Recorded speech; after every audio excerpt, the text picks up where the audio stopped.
A partir de este momento, las informaciones que son noticia toman el protagonismo. Comienza Informe RCR.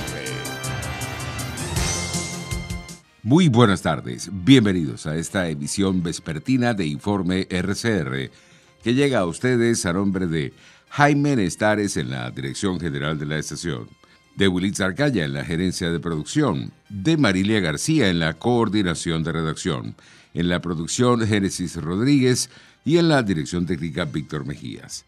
Les saluda Argenis Barreto.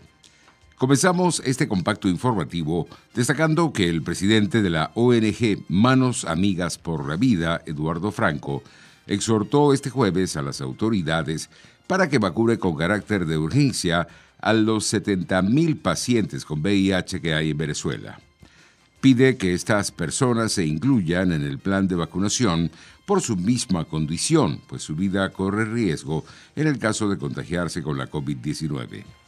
Franco precisó que crece la angustia entre los pacientes con esta patología porque se desconoce cuándo serán vacunados y cuestionó que a la fecha no se haya informado sobre el avance del proceso de vacunación.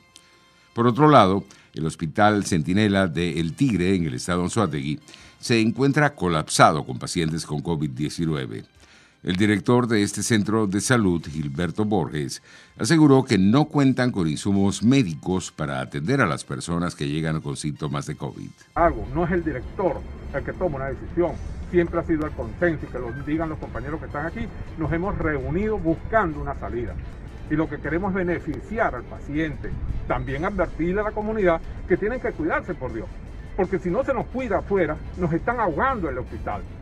Y que de verdad decidimos ayer no aumentar el cupo de más de 20 pacientes. No podemos físicamente, humanamente, por los insumos, que ya también podemos hablar sobre eso, no podemos atender. Entre tanto, Monseñor Ovidio Pérez Morales, representante de la Iglesia Católica Venezolana, exigió una callapa contra la pandemia y que el chavismo se tome en serio la crisis sanitaria que nos arropa y pone en riesgo más vidas, especialmente la de quienes se encuentran en el primer frente de batalla, como son los trabajadores de la salud, entre otros.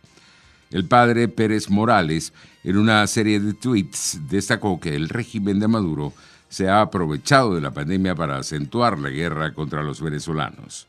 Por su parte, Mireya Goldwasser, presidenta de la Academia de Ciencias Físicas, Matemáticas y Naturales, indicó el pasado 6 de abril que para lograr la inmunidad de rebaño en el país es necesario vacunar al 70% de la población, es decir, 15 millones de venezolanos, que requerirían 30 millones de dosis si se trata de un fármaco de 2 dosis. Si se descartan los menores de 11 años de edad, debemos vacunar a 15 millones de personas, 30 millones de dosis, explicó Goldwasser. Para nosotros poder lograr vencer o parar la epidemia del COVID-19, tenemos que vacunar, hacer vacunas masivas, vacunar rápidamente a toda la población que se pueda. Y nosotros ni siquiera tenemos la vacuna. Han llegado, tenemos información de que hay 700,000 vacunas, 200,000 de las rusas y 500,000 de China. Pero eso no es nada, no es suficiente. Mira, yo estaba haciendo un cálculo hoy precisamente que si nosotros vacunamos, queremos llegar a lo que se conoce como la inmunidad de rebaño, es decir, que alrededor del 70% de la población esté vacunada, y no tomamos en cuenta y no pensamos, bueno, vamos a descartar a los muchachos que menores de 11 años porque realmente no se están vacunando. Nosotros, para poder llegar a eso, necesitaríamos, si descartando a los de 11 años, debemos vacunar a 15 millones de personas. Y eso requiere 30 millones de dosis. Este jueves, ciudadanos amanecieron en cola en la calle Guaycaipuro, en la avenida Andrés Bello de Caracas, para recargar bombonas de oxígeno y así poder atender a sus familiares contagiados con COVID-19. Según el reporte del periodista Raiber Alvarado, la cola se estaría desarrollando desde las 6 de la mañana. En otras informaciones, Javier Tarazona, director de la ONG Fundaredes, denunció este jueves hostigación y criminalización por parte del primer vicepresidente del Partido Socialista Unido de Venezuela, PSUV, Diosdado Cabello. Nuevamente en Fundaredes somos objeto de hostigamiento y criminalización por ejercer la ciudadanía en la labor de promover y defender los derechos humanos, escribió en Twitter el director de la ONG. Fundaredes también denunció que varios pueblos indígenas del estado Amazonas exigieron a las autoridades que desalojen a la guerrilla colombiana, Ejército de Liberación Nacional, ELN, y a grupos disidentes de las FARC que ocupan territorios propios de las etnias. La denuncia la hizo la organización en su cuenta de Twitter, donde no detalló qué pueblos hicieron la exigencia, ni tampoco en qué zona del Amazonas, fronterizo con Brasil y Colombia, residen esas etnias dentro del amplio territorio del Estado. Por su parte, el Comando Estratégico Operacional CEOFAM anunció este miércoles que desplegó tropas de acción rápida para atender el conflicto armado en el estado Apure contra un frente de las disidencias de las FARC. El CEOFAM, que dirige el almirante Remigio Ceballos, rechazó el anuncio en redes sociales de la llegada de tropas de acción rápida en el estado Apure para el combate permanente contra los grupos irregulares terroristas narcotraficantes provenientes de Colombia, publicó en la red social Twitter. En otras noticias tenemos que la vicepresidenta chavista Delcy Rodríguez ratificó este miércoles la negativa del régimen de Maduro de permitir el ingreso al país a través del mecanismo COVAX de las vacunas AstraZeneca para el coronavirus. Asimismo, Rodríguez anunció que a partir del mes de mayo comenzará la vacunación masiva en el país. Venezuela tendrá su proceso de vacunación masiva a partir del segundo cuatrimestre de 2021, dijo en una rueda de prensa. Repetir en nuestro país ese esquema de los países ricos donde solamente se pueden vacunar los que tienen dinero para vacunarse. No, Venezuela participa del modelo de acceso universal y gratuito a la salud, y así va a ser también con el proceso de vacunación, garantizar la vacunación masiva a nuestro pueblo. Allí están concentrados los esfuerzos y nosotros estamos con Rusia, con China, con nuestros aliados estratégicos que tienen extraordinarias vacunas. Recientemente recibimos en Venezuela para estudio la nueva vacuna rusa, la Epivac Corona. Muy importante. Venezuela está, adelantando todas las gestiones para el proceso de vacunación. Entre tanto, el presidente encargado de Venezuela, Juan Guaidó, reiteró su exigencia al régimen de Maduro de permitir la entrada de las vacunas por el sistema COVAX al país. Más de 400 trabajadores de la salud fallecidos y miles de venezolanos afectados, alertó el jefe de Estado venezolano en un mensaje divulgado en Twitter. En este sentido, aseveró que todo debe atender la emergencia de forma urgente para evitar más muertes. La salud es un derecho y todos somos necesarios para rescatarlo, concluyó el presidente encargado.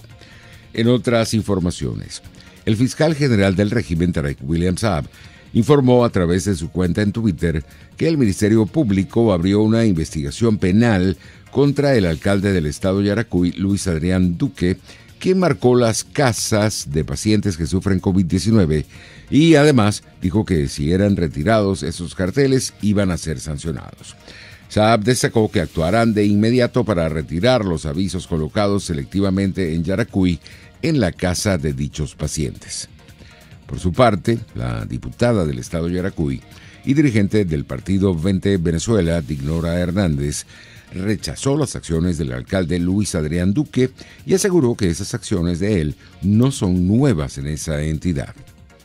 Quiero hablarle a la opinión pública nacional y advertirle que esta situación salió a la luz pública, el comportamiento de este alcalde dada esta difícil situación, pero que no es la primera vez que este alcalde arremete contra la humanidad del pueblo. Yo entonces quiero en ese contexto solidarizarme como guameña con mi pueblo. Nosotros somos en este momento, y Guama es la expresión de ello, una sociedad que lucha por su vida mientras llora a los muertos o mientras llora a sus muertos. Podrá ser esto más difícil, más patético, más doloroso. Nosotros tenemos un pueblo herido, un un pueblo triste.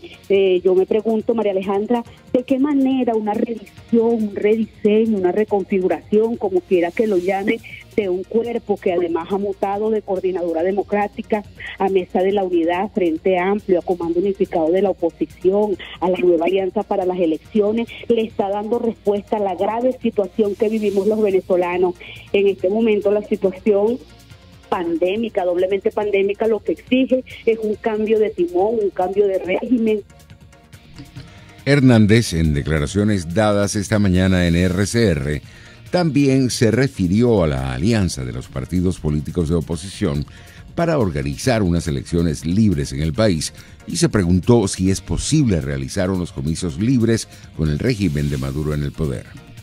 Sencillamente la claridad de la estrategia, la claridad de los propósitos que han tenido las mismas, lo que no nos ha permitido una cercanía. No hay coincidencia en lo que pudieran ser las medidas para salir de esta situación, y pues ahora en este contexto, cuando esta nueva alianza se prepara para unas elecciones, no podemos entender cómo su primer objetivo no es superar la situación pandémica a la que nos ha traído este socialismo. Y digo pandémica porque si bien es cierto que el virus del COVID ha sido letal para la humanidad, el socialismo del siglo XXI ha sido letal para Venezuela.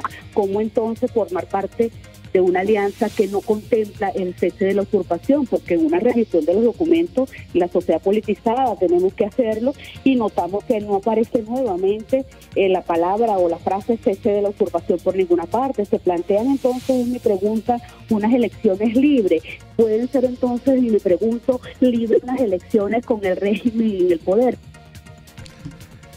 Pasando a otras noticias, tenemos que durante la noche de este miércoles informaron sobre el aumento del cauce del río Albarregas en Mérida, lo que dejó al menos 11 viviendas afectadas, según el primer balance extraoficial que dio a conocer el periodista Leonardo León. Además de viviendas, las calles de Mérida sufrieron destrozos, según imágenes difundidas en las redes sociales. Entre tanto, un juez de la Corte Suprema brasileña determinó que los diplomáticos venezolanos del presidente Nicolás Maduro deberán regularizar su estatus migratorio para continuar en Brasil, después de que el gobierno de Jair Bolsonaro ya no los reconozca como representantes de Venezuela. La decisión fue tomada por el magistrado Luis Roberto Barroso, quien negó una petición para prorrogar hasta el término de la pandemia del coronavirus la estadía de los funcionarios, quienes desde septiembre de 2020 no son considerados por el Estado brasileño como miembros oficiales de la legación venezolana. En materia económica, el coordinador de Transporte Unido por Venezuela, José Sayago, llamó a las autoridades a incorporar a los trabajadores del volante en la lista de priorizados del plan de inmunización frente al riesgo que representa movilizar a las personas en medio de la pandemia. Sayago pidió al gobierno se les preste apoyo con los equipos de bioseguridad para protegerse de la nueva variante del virus. Nosotros desde Transporte Unido en ningún momento hemos llamado, vamos a estar claros, nosotros no estamos llamando gracias. Yo pienso que eso puede llegar por sí sola porque nosotros tenemos un conjunto de necesidades que poco a poco se ha ido agravando y se nos hace difícil mantenernos operativos. O sea, no estamos parando no porque querramos, sino que la necesidad nos lleva a eso. Ahí se aplica lo que es la teoría del desastre, pues. Porque son demasiados factores, falta de repuesto, no hay liquidez, la dolarización, la falta de efectivo, la falta de combustible, y ahora que sí, ciertamente nosotros hacemos un llamado y lo estamos haciendo desde que comenzó la pandemia responsablemente, que el gobierno nos auxilie con los implementos de bioseguridad para poder nosotros resguardar un poco, porque las últimas semanas con la nueva cepa han incrementado el número de choferes afectados, inclusive fallecidos. Entonces, es alarmante. Yo entiendo que hay prioridades en el país, por los médicos es de primera necesidad, pero yo creo que debemos compartir. Nosotros estamos en la calle todo el día y trasladamos a todos nuestros usuarios a los diferentes sitios de trabajo, de primera necesidad, pues los servicios básicos nosotros los movilizamos, pero a un alto riesgo. Presentando Informe RCR, el compacto informativo de esta hora, solo por RCR 750 AM.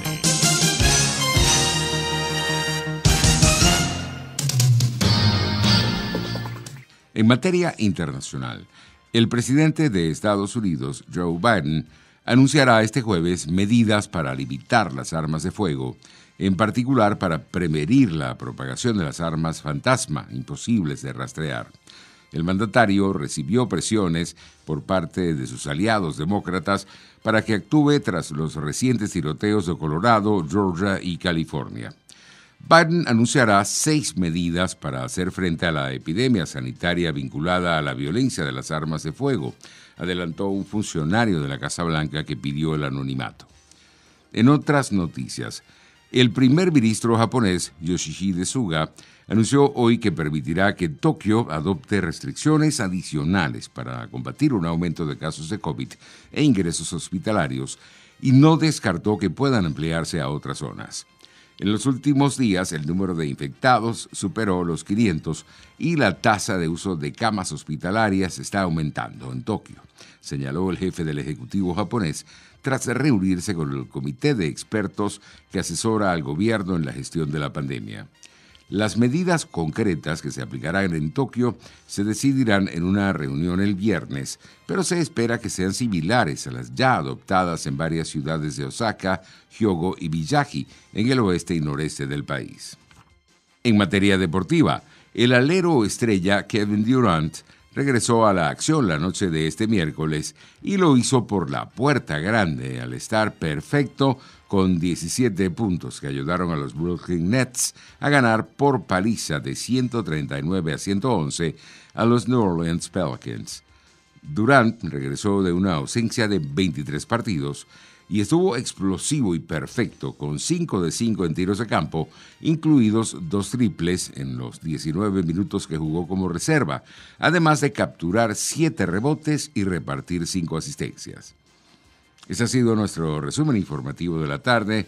Los invitamos para nuestra emisión matutina bien tempranito mañana. Hasta entonces. Hasta aquí este compacto noticioso. Manténgase en nuestra sintonía, porque estaremos informándole de la noticia al momento de producirse. RCR 750 AM.